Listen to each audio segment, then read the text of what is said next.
Hi, everybody. Happy Monday. My name is Chris Krashisnik. I'm with eXp Realty. I'm the owner of the Krashisnik Group. I'm a licensed realtor in Maryland, Virginia, West Virginia, and DC, and I love to help people buy and sell homes. Hope you all had a good weekend. It was beautiful weather in the Mid Atlantic region, and I hope you enjoyed it as much as I did. We are coming around to the home stretch of our buyer process, like our buyer purchase process.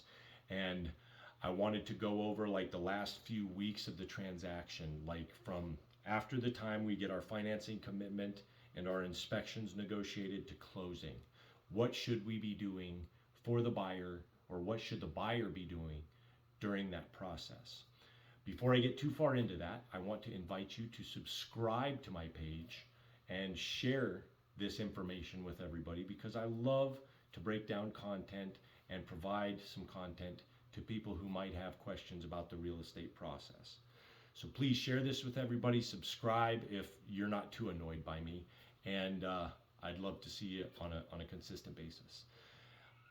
Going into our home stretch, okay, what should we be doing the last few weeks, in particular the last week of the transaction?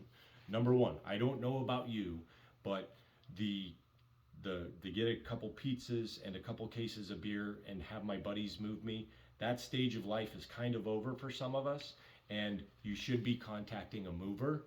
And that should be budgeted into your purchase thing or whatever. But if you're moving yourself, then you need to reserve a truck or whatever. But if you're getting a mover, you're going to need to reserve and schedule the mover so they can give you a quote for all of that. So you're going to want to schedule your mover, okay?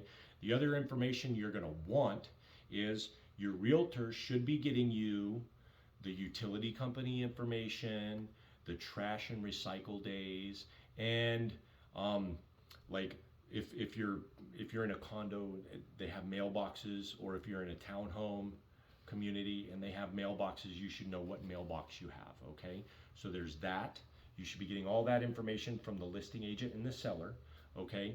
The other thing we should be doing is we should be scheduling the time for settlement with the title company, since most of the time we have to go to the title company to sign our closing documents. Or if that's not physically possible, then we're going to have to coordinate a settlement package or a send out package that the title company will send you, and then you'll get notarized and FedEx back or something to that effect. We'll coordinate that because it's not too uncommon. Okay. The other thing we should be doing is scheduling the final walkthrough so we can go through the property to make sure there was no damages when the sellers moved out, to make sure that the property is essentially in the same condition that it was when we went under contract. If there are any repairs that were made during the contract to close stage, we can look at those repairs and verify them, and we can work through those if there's a difference of opinion on any of it. So that's what we want to do. The last thing to really focus in on, you've got your movers, you got your utility company, you got your trash days, you got your final walkthrough, you got your settlement time scheduled. The last thing to do is we need to get the closing disclosure from the lender. Okay, the lender is required by law to give you 3 days to review the closing disclosure, which is like legit. This is what it is. This is what you have to bring to settlement. Okay, the closing disclosure is going to list what your rate is, the loan amount, the terms, the fees, all of that stuff. They're going to say what your monthly payment is, and then it's also going to say what the cash to close is. So the amount of money that you need to bring to the settlement table. It should take into account the earnest money deposit and any seller credits or any prorations or anything like that. But that all gets done by the title company and the lender coordination. And then it spits out what you got to bring to the table. You're going to take that number and we're going to review it. And when it checks out to us, we're going to go to your bank. You're going to go to your bank, and you're either going to submit a wire to the title company, or you're going to get a cashier's check that you can bring to closing. Okay?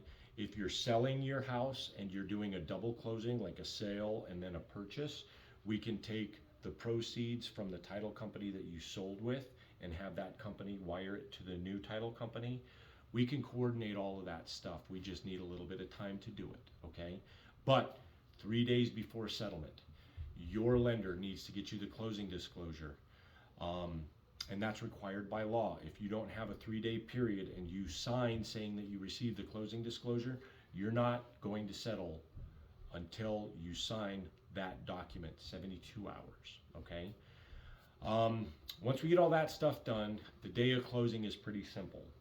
Show up, do our walkthrough, make sure everything's good, make sure you're happy. Go to the title company, sign a stack of papers, hand over the money, get the keys from the seller. If everybody does their job, everybody's happy, and it's a pleasant experience.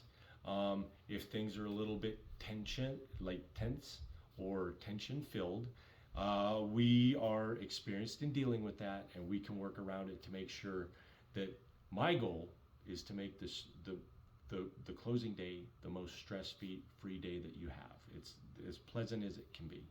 And then after we sign the documents, the house is officially yours, okay?